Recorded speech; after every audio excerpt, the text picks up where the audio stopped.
Alright, I figured I'd use this day to get back on the 1960 Fleetwood wiring.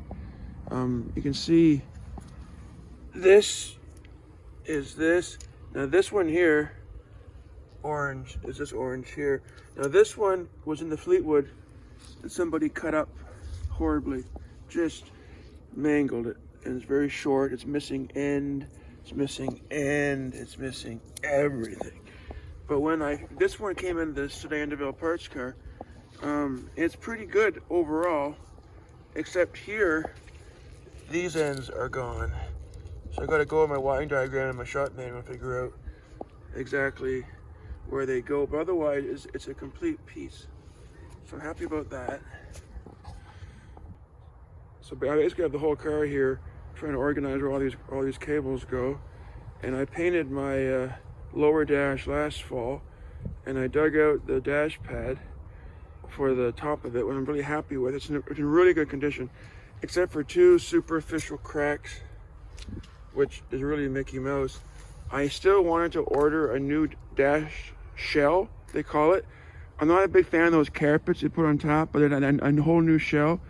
But they're only so far I could find in the States. And with this tariff war, I'm not going to risk trying to bring anything across, because what they do is that you pay for the part, which is like $400 some American, and then when it gets to the border, they charge some ridiculous extra to get it into Canada. Like, I'm sure you saw the news last week where this guy in Manitoba bought a Dodge Charger for like, I think $90,000 or something American, and then we got to the border, they wanted $46,000 more. So I cannot risk ordering anything from the States right now, because it's a crapshoot what they're going to charge you at the border. So until this thing hopefully resolves, I'm going to use this existing dash pad, which again is really, I think, presentable for now, just to get the car operational. And now I'm going to go back and source more wires, and I'll keep you posted.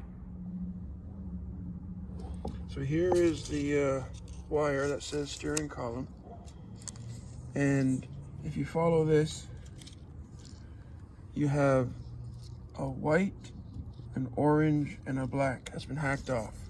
So all this comes from the fuse panel. Let me just go back in the car and I'll show you what I see in there. All right, we're back in the car. There is orange, black, and white. And there is the steering column one that goes into, obviously, the steering column. So neither of my leads, I mean, on both cars, this actual 60 and the parts harness on both cars, these are cut. So I'm trying to figure out what they were before. So I'm going to have to go in my book, as I said, and see if I can figure out how to get the ends on these and where they're supposed to connect to. And the rest of it, this is all power seat and back door windows and power windows. So I don't really need these yet to get the car running and driving.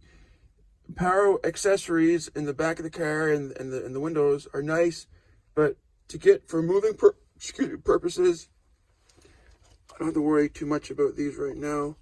I can do those down the road. So this is where I am right now. I was able to rehook the column up because it was dropped, and this is what I have to deal with. So it looks a lot better now than it did, because I'm getting the old wires out, and I have one lead completely already rebuilt already, so that's good.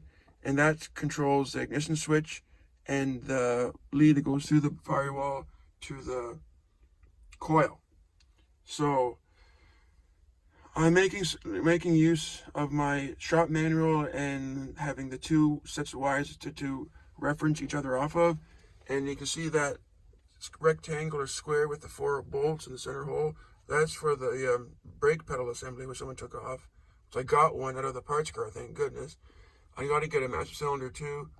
But it's coming slowly. And my goal for this year, because I have to do the 58 and get the 72 done and sell it, all I want to give myself this year is a realistic goal of having the dashboard back in this car and the electrical done. That's my only goal for the 60 right now. I think it's a realistic goal, and I just want to sort through the rest of these wires so I know I can make up the new lines and find the new ends and move on. Again, thank everyone for watching. I appreciate it, and I'll see you all down the road.